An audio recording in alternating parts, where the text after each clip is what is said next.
A Contraluz, el podcast. Presentamos la serie Huellas de Tinta.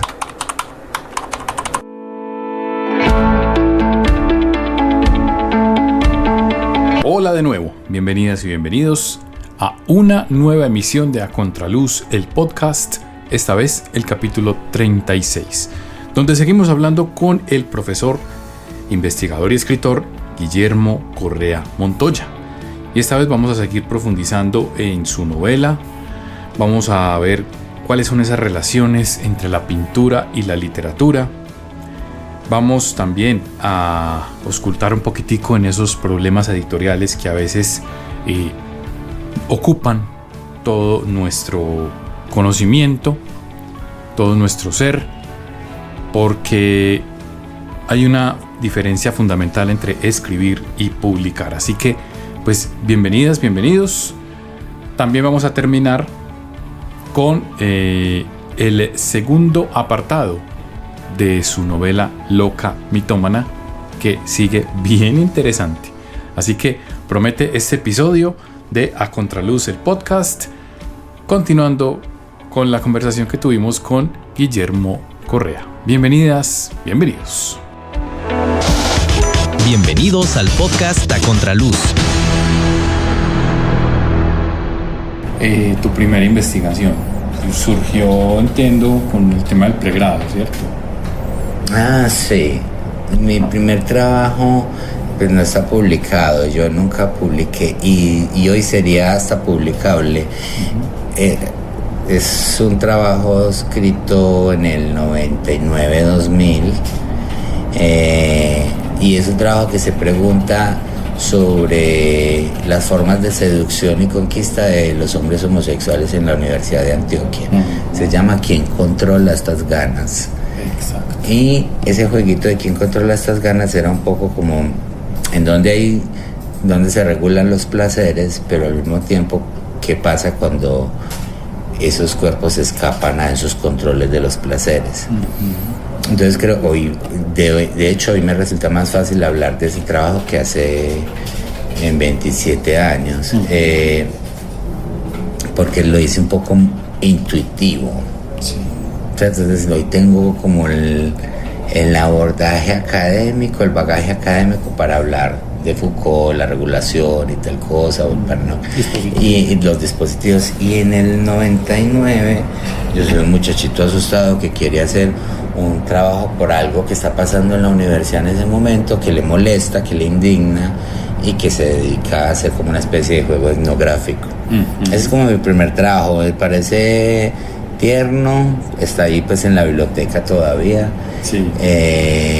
Pero después de ese escribo Del Rincón y la Culpa, el cuarto oscuro de las pasiones, que es una tesis de maestría de Hábitat de la Nacional. Ajá.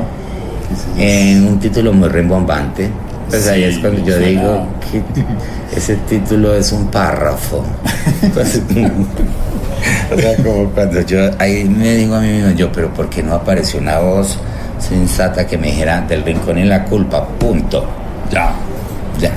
Pero yo, Del Rincón y la Culpa, el cuarto oscuro de las pasiones, es toda la novela armada en el mismo título. Sí, como total. Que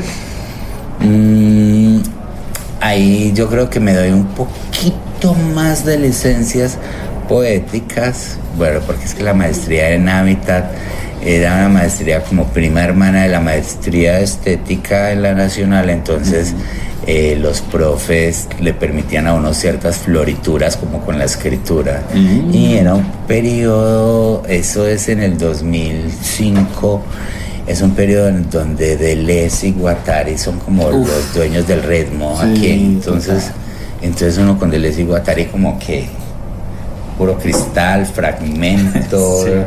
Torbellino, remolino, membrana, cuerpo sin órgano. Entonces, en realidad eso es pura poesía, elevada a la potencia. Entonces ahí, y después de ese hay unos trabajos que yo escribí de modo distinto con la Escuela Nacional Sindical. Ah, sí, que también fuiste directivo de la y allá publiqué mucha cosa en relación con violencia antisindical, con condiciones de trabajo decente, pues muchos diagnósticos de trabajo decente. Ahí hay como 3 o 4 libros que son sobre ese foco. Pero después del Rincón llegó Raros. Exacto. Raros se demoró un poco, pero en Raros es como más serio, si se quiere. Ya estabas en el doctorado. Estaba en el doctorado, y estaba en un doctorado en historia, teniendo que probarle a todo el mundo de que era posible hacer historia sobre la homosexualidad, que habían fuentes, que era un tema. Había una suerte de desconfianza alrededor de no vas a encontrar archivos suficientes para hacer una tesis doctoral. Sí, de esto no se habla. De esto no hay. Y ahí hay una fortaleza. Cuando no hay mucho, pues todo lo que usted haga no tiene mucho con quién compararse, entonces tampoco va a ser muy señalado, pero el no tener mucho con quién compararse le puede ocurrir a uno como un vacío complicado de que uno se vuelva un narciso y escriba lo que le dé la gana y descuide como el orden académico. Ya existía Walter Bustamante ya había hecho 2 trabajos, me parece, sobre ese tema mío. Entonces Walter fue como ahí una luz, pero también fue como arriesgarme y encontrar. Y desde ahí yo creo que empecé a trabajar mucho la historia a partir de lo que no se dice. Entonces, como leer la historia heterosexual y todo ese relato de la historia heterosexual para encontrar en algunos de esos renglones unos guiños que me están diciendo algo que la gente no está leyendo, pero que yo veo, ¿cierto? Es como... Entonces yo hago ahí como creo que desde ahí he construido gran parte como de mi metodología de trabajo, y es leer donde se quiere decir una cosa pero hay otra, leer en el vacío, pero sobre todo leer a los enemigos. Sí. Entonces, por ejemplo, para mí, ahora que estoy haciendo historia sexual de Antioquia, yo he entendido una cosa, y es digamos, como si leo a los progres no encuentro, en cambio si leo a los conservadores, como los conservadores se dedican tanto a controlar, ahí están todas las fuentes. Ahí están todas las fuentes. Entonces yo estoy ahora, el último trabajo se va a llamar Carne de tu culpa. Carne de tu culpa es de historia sexual de Antioquia. Porque entonces ya hago como un recorrido distinto. Bueno, de Raros pasé a escribir Locas de Pueblo y Amores Oblicuos. Y de ahí me devuelvo, yo no sé si me devuelvo, pero digamos que me centro en Carne de tu culpa. Que Carne de tu culpa ya es como una pregunta de... Tengo que dejar de hacerme la pregunta por las diversidades sexuales en sí mismas y preguntarme por la sexualidad. O sea, que es como un complemento a Locas de Pueblo, podría decir. Como una segunda parte. Como una segunda parte de Raros, pero ya no a Locas de Pueblo, sino a Raros, pero ya toda la sexualidad. O sea, ya es un libro en el que hablo de los padres, del lugar de los esposos, del lugar del matrimonio, de los celos, de los asesinatos de las esposas, de las violaciones de las niñas, del incesto, de la sífilis. Sí, es como que justamente pensando, es que no tiene mucho sentido hacerse uno la pregunta sobre uno mismo en relación a los si no tiene relación a quien oprime. Claro. Pues como que me interesa ese lugar para del opresor. Entender, o sea, para después llegar otra vez a ese centro. Bueno, y después viene, te iba a preguntar por Locas de Pueblo, porque me parece un trabajo interesante y es visibilizar como esos personajes que no se centraron en la ciudad. O sea, ¿cómo llegaste a eso?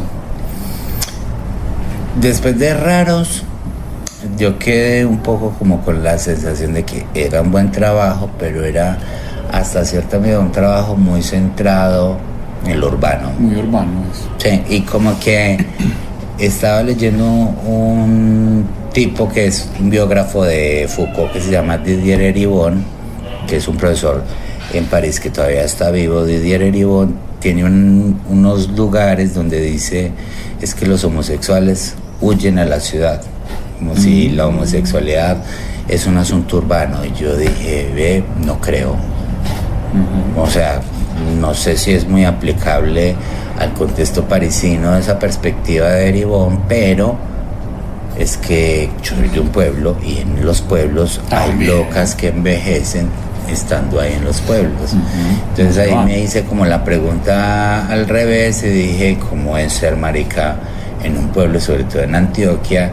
Y ahí encontré que podía cruzar como varios planos. Por un lado, encontrar maricas que eran reconocidos por todo el pueblo, como esta es la loca de este pueblo, Sí. pero que además al escribir su biografía escribía la biografía del pueblo. Es decir, como que en cada una de las capas de la historia de la loca también una suerte de capas de la historia de ese pueblo, capas de la violencia, de los grupos armados, de los poderes, de cómo se organiza el poder y cómo la hegemonía en ese pueblo. Entonces como que ahí apareció Locas de Pueblo con 5 miradas: Caldas, Andes, San Rafael y 2 de Urabá, Chigorodó y Carepa. Y bueno, como que es un libro, y además es un libro medio bisagra para la novela. Claro. Porque digamos que yo nunca había considerado ser escritor. O sea, tú eras principalmente investigador. Investigador, o sea, historiador cultural, escribía historia cultural. Nada de ficción, todo historia cultural. Con digamos que con libertades poéticas que se llamen, pero y con ciertos adornitos, cierto rococó en la escritura, pero investigador. Y con Locas de Pueblo yo conocí a Leila Guerreiro y empecé a leer sus trabajos como de investigación y de que es ese como ese personaje ahí simpático de investigación, ficción, literatura, realidad, periodismo. Y con Leila dije, wow, yo quiero plagiar a esta señora, quiero hacer alguito parecido. Y entonces Locas de Pueblo lo escribí como en tres formatos. O sea, es un ensayo académico, digamos como típico, discutiendo el concepto de loca y tomándolo en 4 novelas literarias y haciendo pues como un cruce. Pero después dije, voy a hacer crónica. Y empecé a hacer crónica y después descubrí con la crónica como una suerte de co-creación en últimas, porque era una negociación continua. Sí. O sea, porque yo hacía un relato, se lo leía a las locas y las locas me decían, esto sí, esto no, todavía está vivo, todavía. Sí, yo nunca, o sea, siempre lo escribía y lo iba hablando con ellas. Qué nota. Y entonces ellas tenían algo que decir siempre sobre eso, pero no sobre el estilo, sino como esto que estás diciendo aquí hay que cambiarlo. Este personaje está vivo, entonces tal cosa. Entonces como una contrastación, esa contrastación, ese juego. Y el último capítulo es un capítulo histórico, ahí ya seco. Entonces Locas me dio como un pulsito y yo ya había empezado a escribir algunos cuentos. Cuento crónica, cuento medio y me agarré como no sé, me sentí como que era un lugar muy bacano de escritura, el de ahí, y ya apareció Yarumo, que es con el que publiqué Loca Mitómana. Con Yarumo me dicen como, profe, usted no escribe nada distinto a historia. Y yo dije, bueno, pues hay un diario algo que yo escribo solo para mí. Y le dije, ¿es que puedo mostrar algo? Y usted me dice. Y entonces, bueno, mostré algo del diario de Loca Mitómana y les pareció interesante, como que funcionaba, y ahí llegó. Pero digamos que fue como entre más divertido de escribir y más angustiante de publicar. O sea, pasé muy bueno mientras lo escribía, una cosa que me como satisfactoria en la escritura. O sea, no sufrí el texto. Exacto. Mientras lo armaba, sufrí el texto cuando se publicaba, y era como esa perturbación de la desnudez de claro. Cuando hago historia tengo fuentes y puedo pelear con todo el que me dé la gana. Se me puede decir esto no es así, yo le digo sí, vea esta fuente. Sí, o hay otra interpretación. El cambio aquí es como, pero bueno, ha sido potente y bacano. Si tienes alguna inquietud o sugerencia sobre el programa y nuestros invitados, te invitamos a escribirnos en la sección de comentarios de tu plataforma favorita. A todos los leemos. Esto es A Contraluz, el podcast.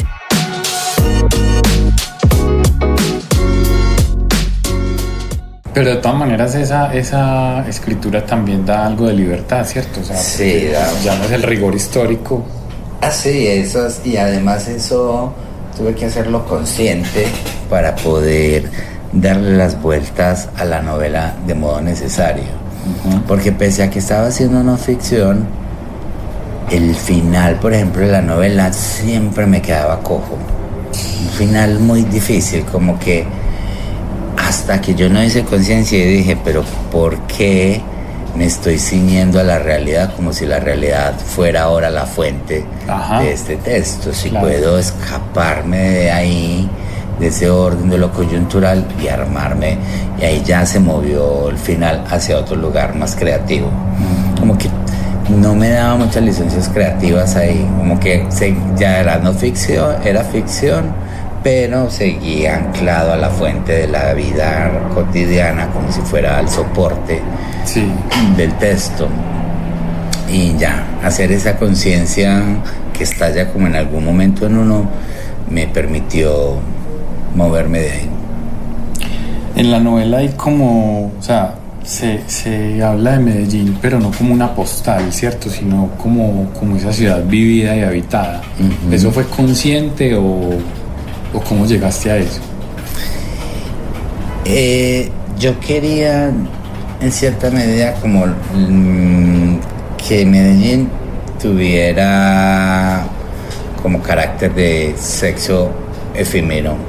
O sea, como esa ciudad que tiene esquinas, o a la que se le conquistan esquinas, rincones y lugares específicos para el vínculo sexoafectivo que ocurre y desaparece en 2 segundos. Como que la realidad, la ciudad fuera desde ahí, no desde las otras lógicas, ¿cierto? O sea, como que entonces no quería ser como una ciudad marginal, pero a mí me parece muy llamativo que la gente relee en los lugares del sexo marginalidad. Sí.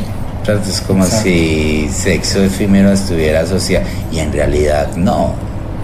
Pues en realidad hay una centralidad en la vida de cada una de esas personas, pero sí, como que es una Medellín que es corpórea, que es muy sexual y que es muy geográfica en términos del placer.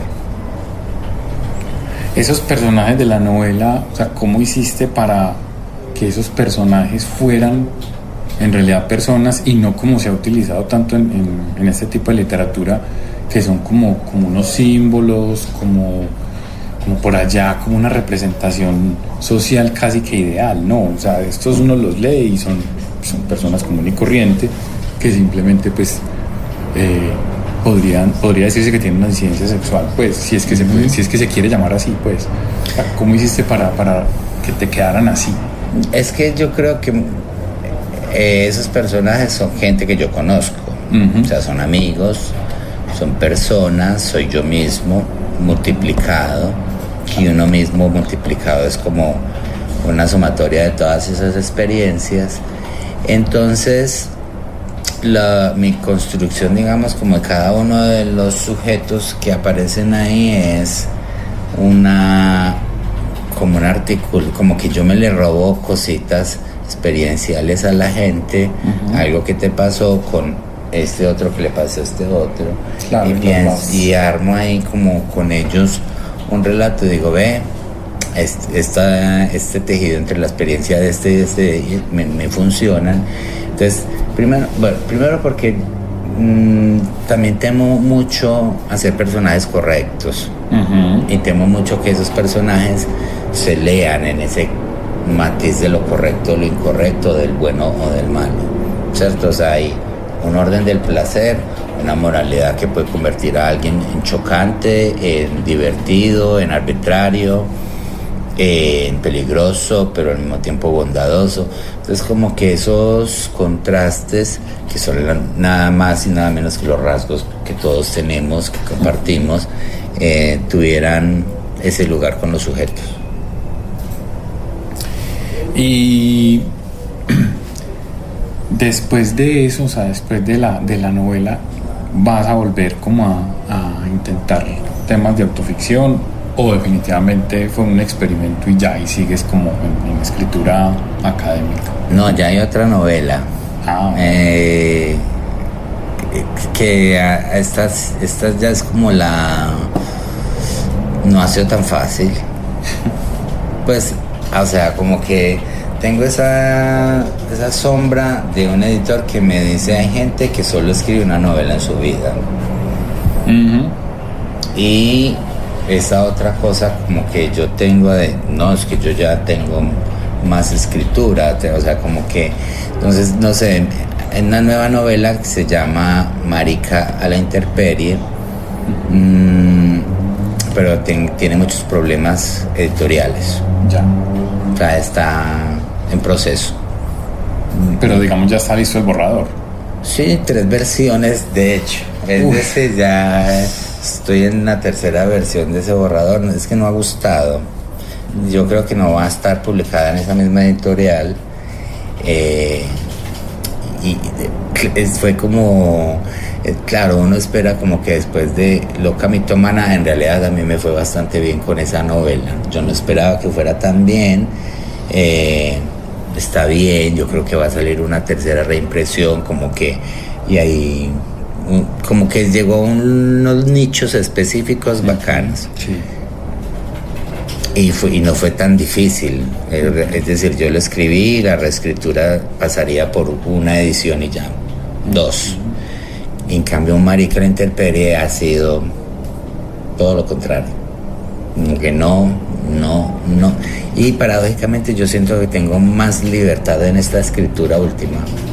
O sea, como si me hubiera estallado en mí una suerte de fuerza creativa. Sí. Pero toca, bueno, todos esos procesos tienen ahí unas dificultades. Vamos a ver.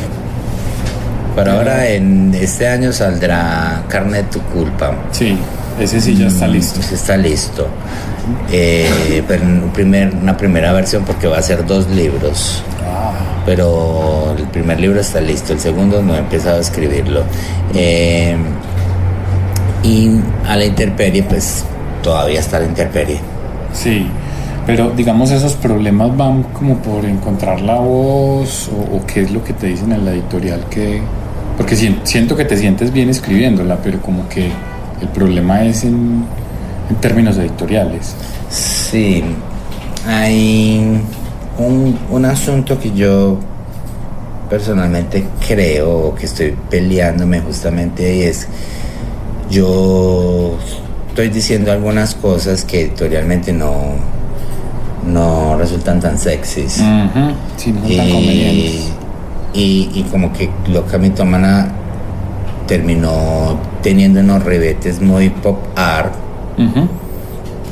Y el pop art es como muy apetecible. Sí. y este no tiene esos ribetes, entonces ahí hay una distancia. Sí.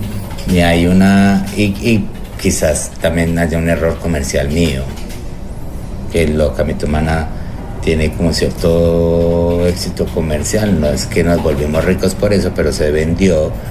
Y esta seguramente tienen esos pánicos de eso no se va a vender. Eso no se va a vender, de eso se ha escrito mucho, ya ¿para qué queremos saber eso? Entonces pues bueno, también puede ser cierta ingenuidad mía, y el editor seguramente me dijo un día, hay gente que escribió solo una novela, yo creo que yo no voy a escribir una sola novela, yo voy a escribir varias.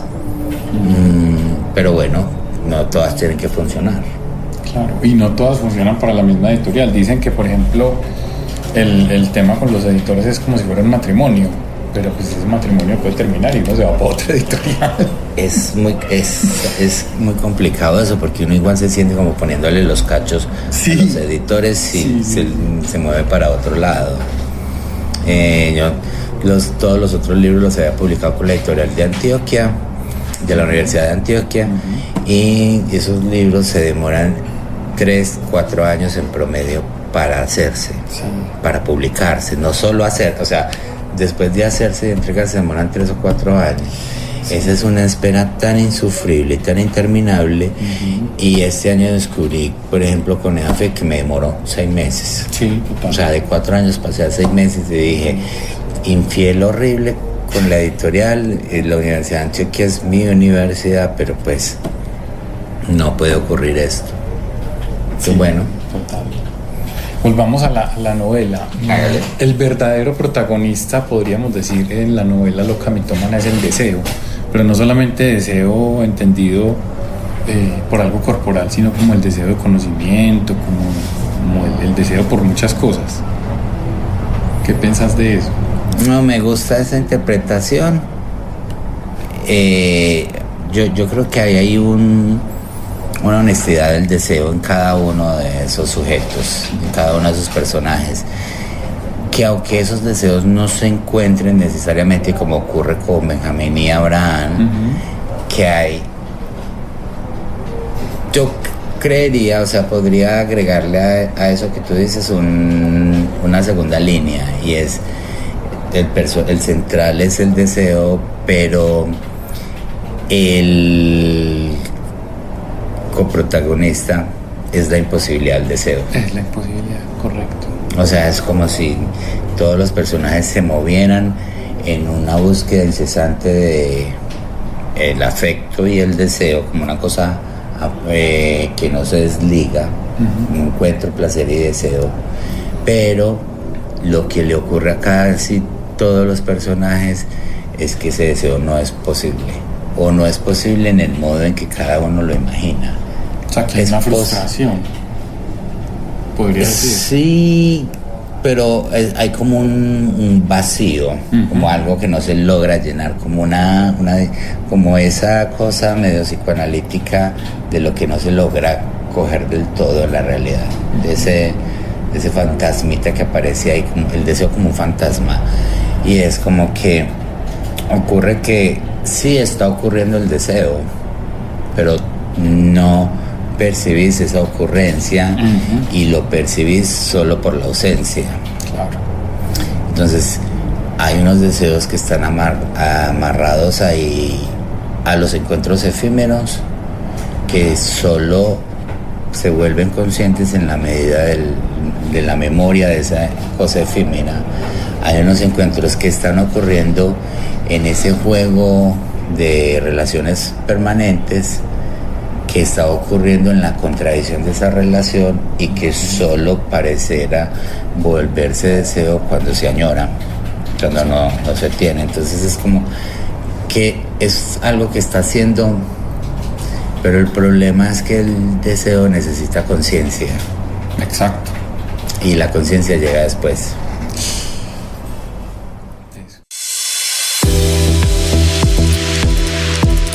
A Contraluz es un diálogo con la vida. Todos los temas y todos los invitados están aquí. Síguenos en las plataformas de escucha. Suscríbete a nuestro canal en YouTube y califica nuestro programa en Spotify para que sigamos al aire y con nuevos personajes. Esto es A Contraluz, el podcast.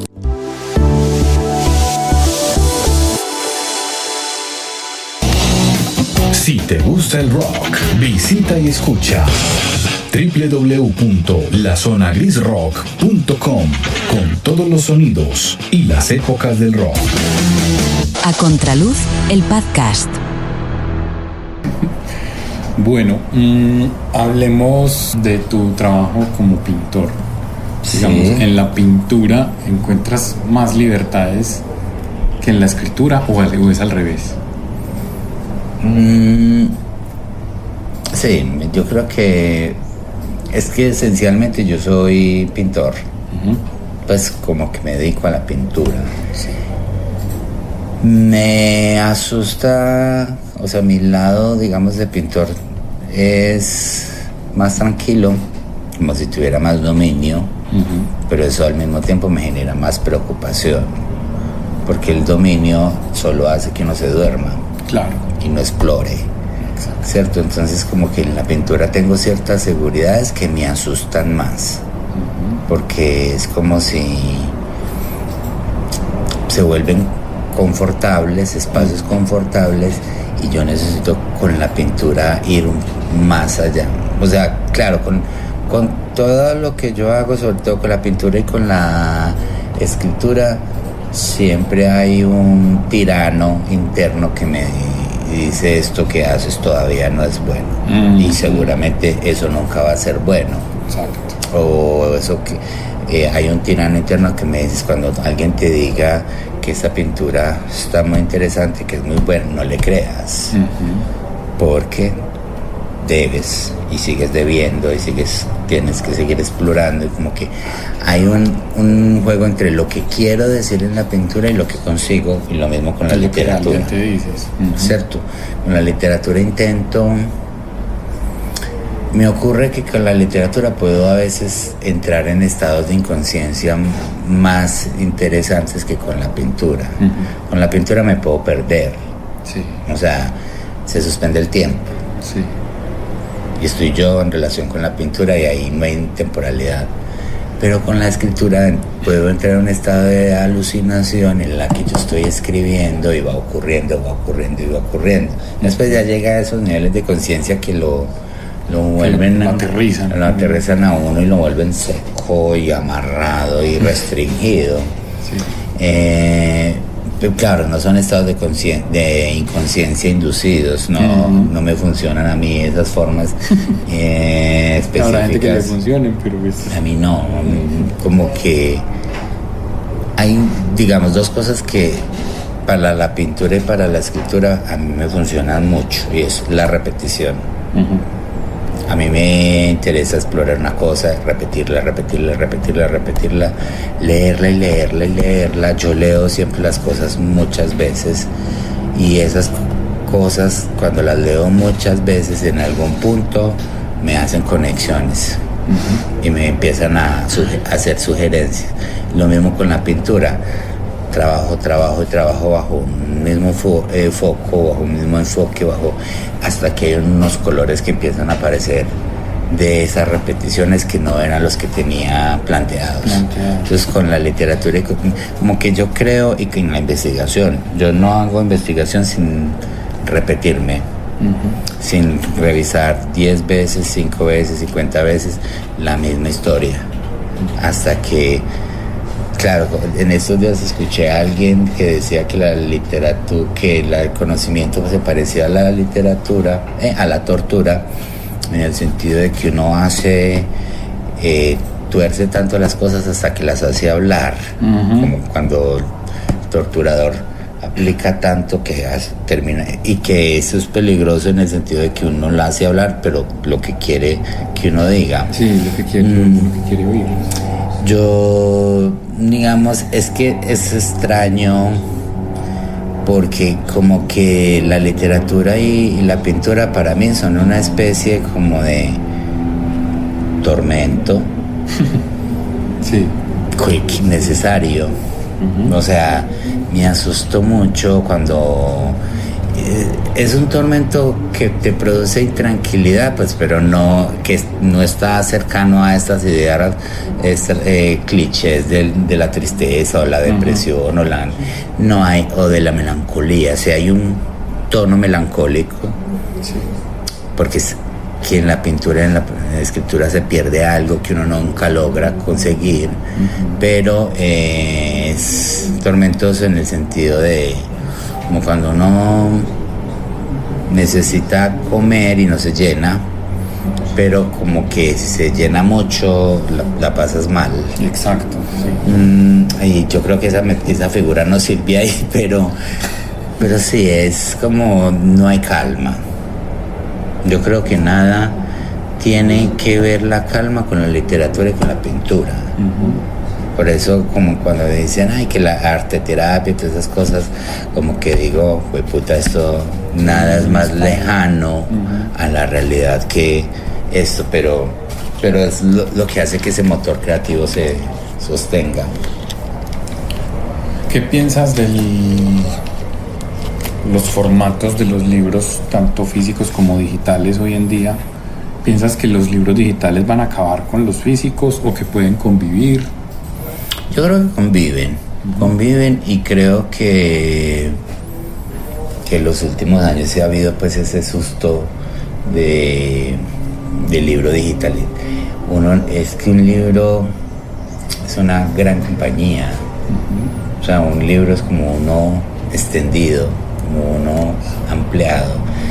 Y como que uno, incluso hoy hay cosas que me parecen muy bonitas, que son muy artificiales, como que los youtubers que van y se hacen los que están leyendo, como están pausando con un café y un libro, y aún así en esa imagen que es profundamente prefabricada, artificial, me parece hermoso que alguien se esté inventando en su cabeza de que ese libro le está creando una atmósfera y una compañía, ¿cierto? Así sea un juego.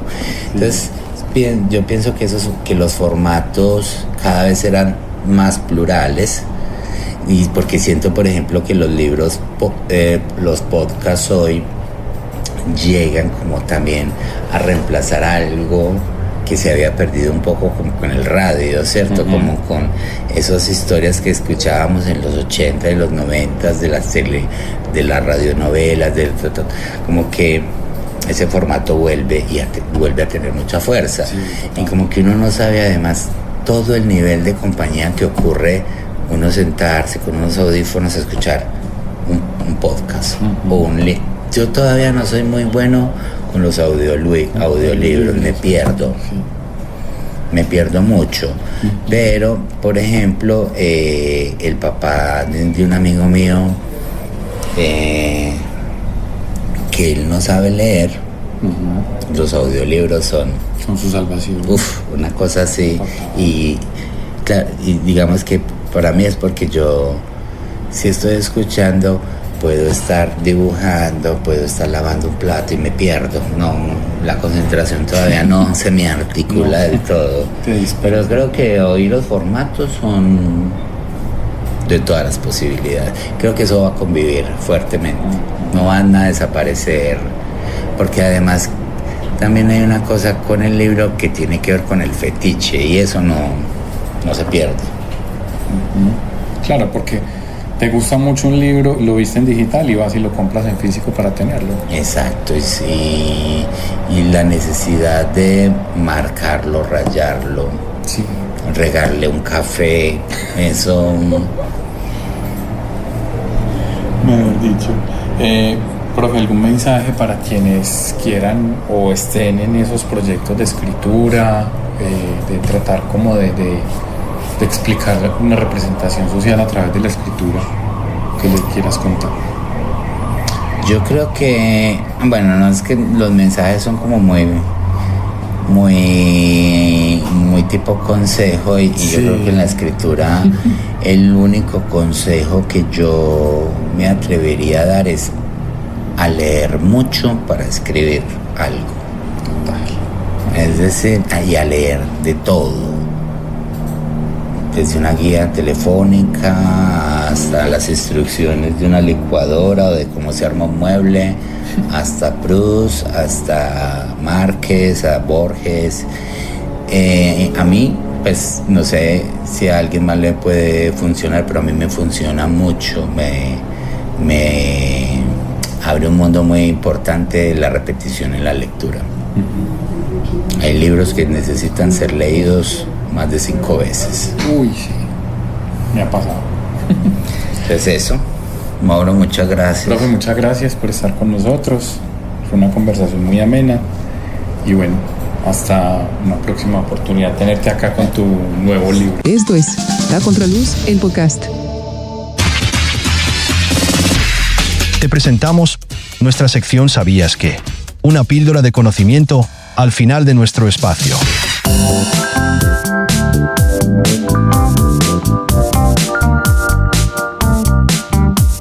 ¿Qué habrá pasado con Abraham, el protagonista de la novela Loca Mitómana?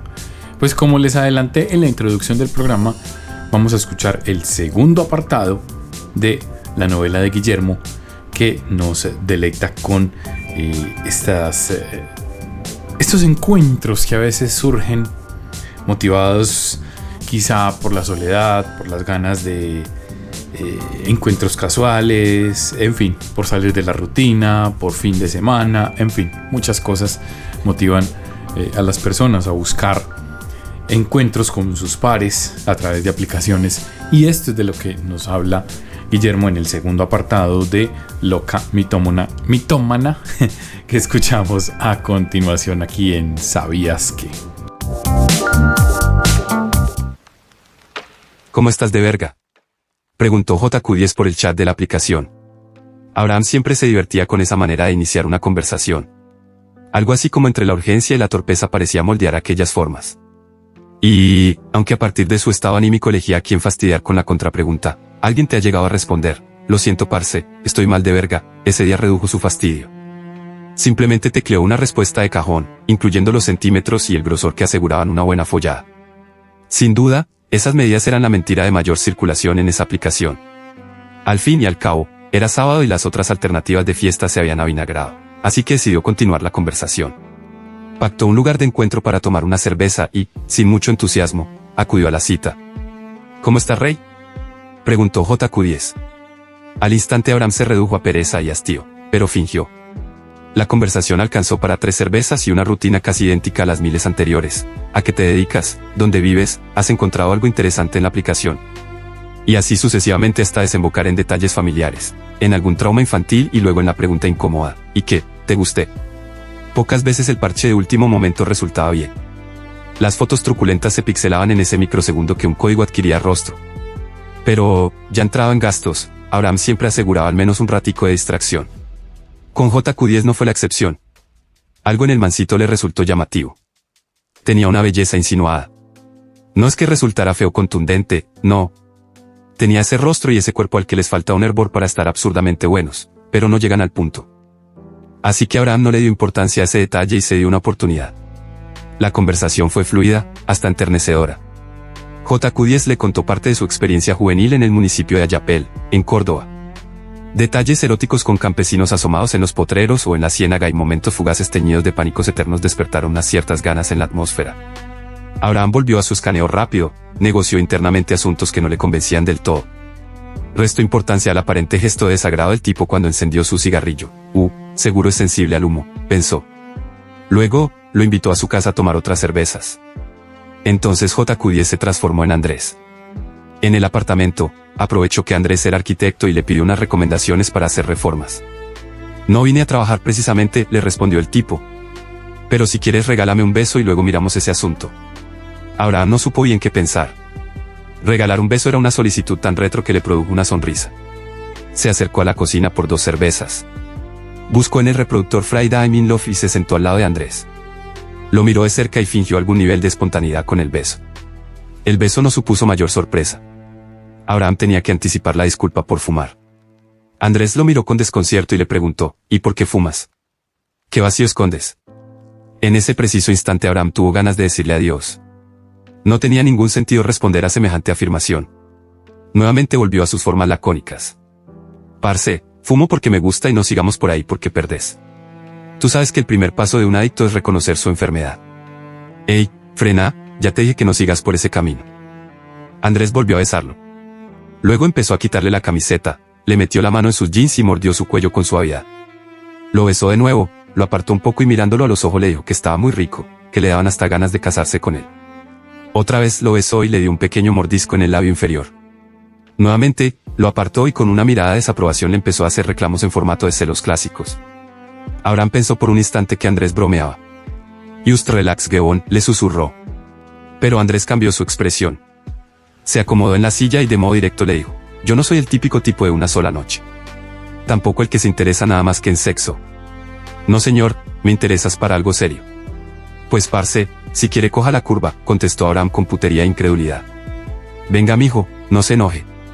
Usted es muy lindo y mire cómo me tiene. Venga, le doy otros besitos y me pone a chupar, ¿sí? Repuso Andrés. Parce, creo que es mejor dejar esto aquí, llevo 3 segundos de conocerte y ya me hace reclamos como un marido ochentero. No, Gebón, ahora no hay forma, vea le explico cómo sale de acá y dónde coge el taxi. Rey, no te pongas así. Discúlpame, sí. No sé en qué estaba pensando. Es que usted es tan lindo y además se ve tan interesante que me brinqué todos los pasos y llegué directamente a los celos. ¿Perdón? Venga, deme pues un beso de despedida. Abraham, sin entender bien la situación, se dispuso para el beso de cierre. Con rabiecita se acercó a Andrés y lo empezó a besar. En un giro inesperado Andrés lo abrazó, bajó la cabeza de Abraham hasta su pecho y comenzó a morderle el cráneo. Antes de que Abraham hiciera repulsa y se zafara, le mordió las orejas, la base del cráneo y la frente. Ey, ¿qué fue eso, Gebón? ¿En serio ese es su modo de despedirse? Papi, no lo arrechó. Esa técnica nunca me falla, contestó Andrés. Claro, Gebón, casi me vengo con ese puto mordisco. Man, aquí no fue, baje que yo le abro desde acá. Papacito, pero nos vamos a volver a ver. Me gustaste mucho, yo con un viejo como usted me caso. Hágale, claro, yo le escribo. Bobo hijo de puta, pensó.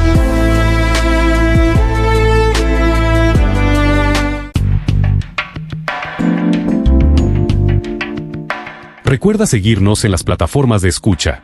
Califica nuestro programa en Spotify. Suscríbete a nuestro canal en YouTube y déjanos saber tu opinión sobre nuestros episodios, para saber si estos contenidos son de tu interés. Recuerda, esto es A Contraluz, el podcast.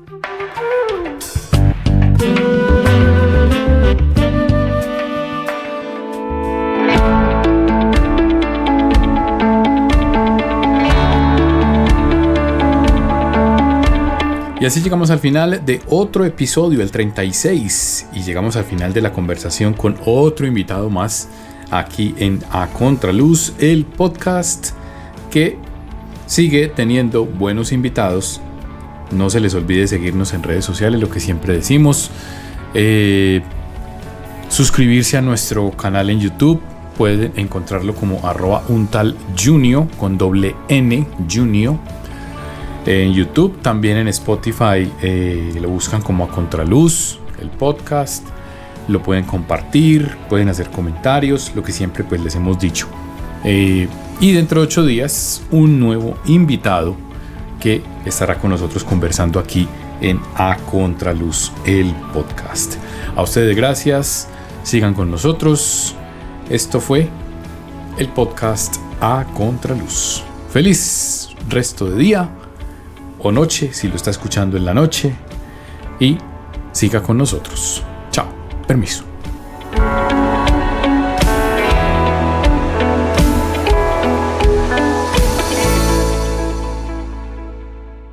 A Contraluz, el podcast.